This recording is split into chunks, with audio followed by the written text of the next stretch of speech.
Imagine a normal weekday morning. You wake up in a home that is completely yours. No loan, no repayment hanging over you, just your coffee on the deck and a kind of quiet you cannot buy. You picture finally dropping a day at work, being home when the kids get in, booking the trip without that nervous glance at the banking app. This is the life a paid-off mortgage promises you. It is the finish line millions of Australians are grinding toward right now. But here is the strange part. Ask the ones who got there what really changed, and a lot of them say almost nothing. Owning your home outright is more common than you might think. At the last census, around a third of Australian homes were owned with no mortgage on them at all. But getting there has never felt harder. The average new home loan in Australia now sits at around $735,000. That is a mountain to chip away at. And the repayments are brutal right now. The Reserve Bank lifted the cash rate 3 times this year. It sits at 4.35%. Every rise landed straight on the mortgage belt. So the finish line feels further away and more precious than ever, which only makes the daydream stronger. And it makes it worth asking what actually waits for you on the other side. So let us start with what does not happen. The big lifestyle explosion. The spending spree the ads quietly promise you the moment that last dollar finally clears. You picture the new car, the kitchen reno, the overseas trips back to back, finally living it up after all those years. That is the story we all get sold. But ask the people who got there, and the answer is oddly flat. Nothing much changed. One bloke said he celebrated by buying the new bath towels he had put off for years. Another paid his home off, then took on a bigger mortgage just 2 months later. The itch to upgrade does not switch off just because the old debt finally did. You see this everywhere in Australia. The paid-off home, then a fresh loan for the boat that lives out on the street, or a redraw for the renovation. The finish line quietly slides away again. And here is why. The habits that got you there do not vanish overnight. You spent decades being careful with every dollar. That kind of discipline does not flip like a switch. You still scan the Coles catalogue out of pure habit. You still hesitate over a second takeaway coffee. Being careful with money becomes who you are, not just something you do. On top of that, life fills the gap.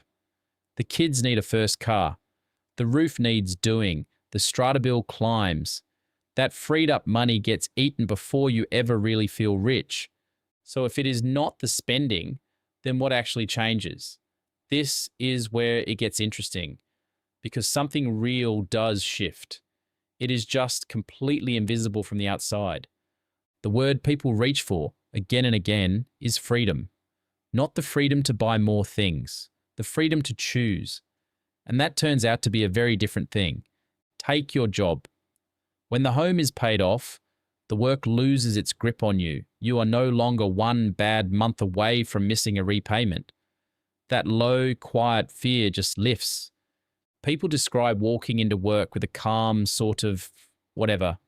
Not lazy, just unbothered. You stop swallowing things you used to swallow because now you could walk out and be fine. Some drop a day a week. Some go part-time to be around while the kids are still small. One woman said she finally valued her time more than the extra money it cost her. And that peace of mind is genuinely hard to overstate. If the car dies, you replace it. If the fridge goes, it is annoying, not a crisis.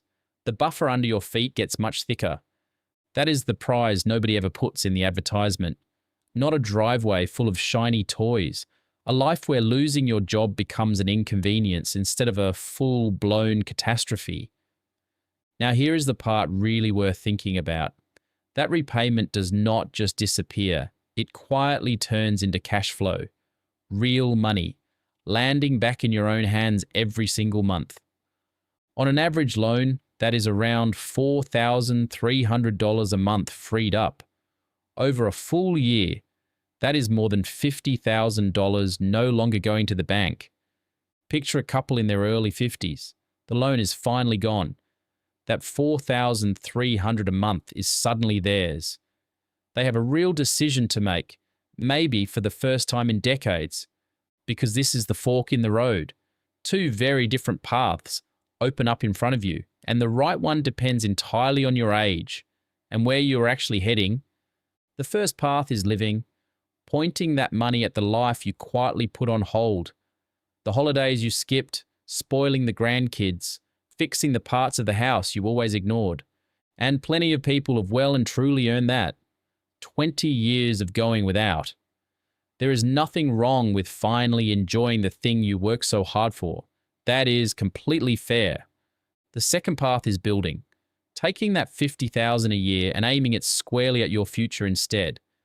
And this is where the numbers start to get genuinely loud. Say you have 10 years of work left in you. If you simply set that freed up repayment aside, that is over $500,000 across the decade, before a single cent of growth. Think of it another way. $50,000 a year for 10 years is $500,000.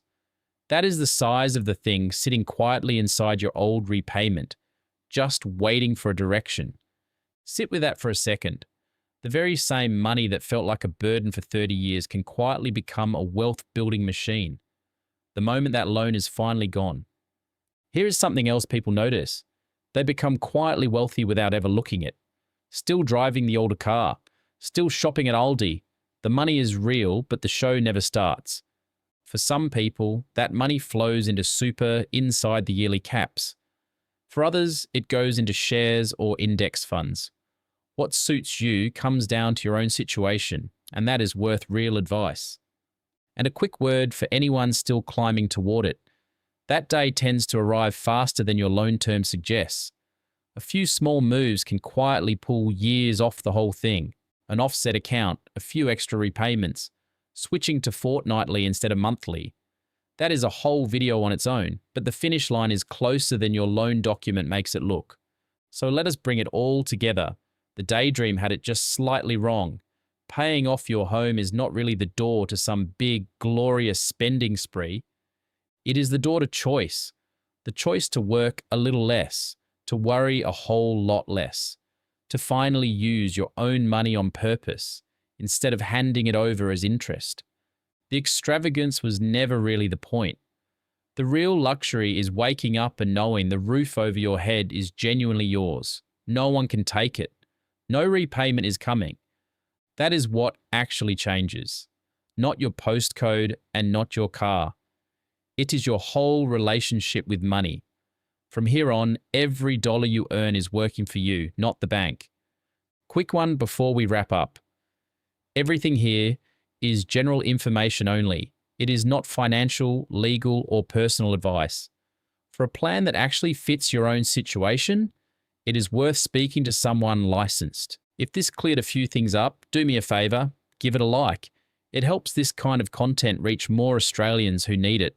Subscribe and turn on notifications so the next one finds you. See you in the next one.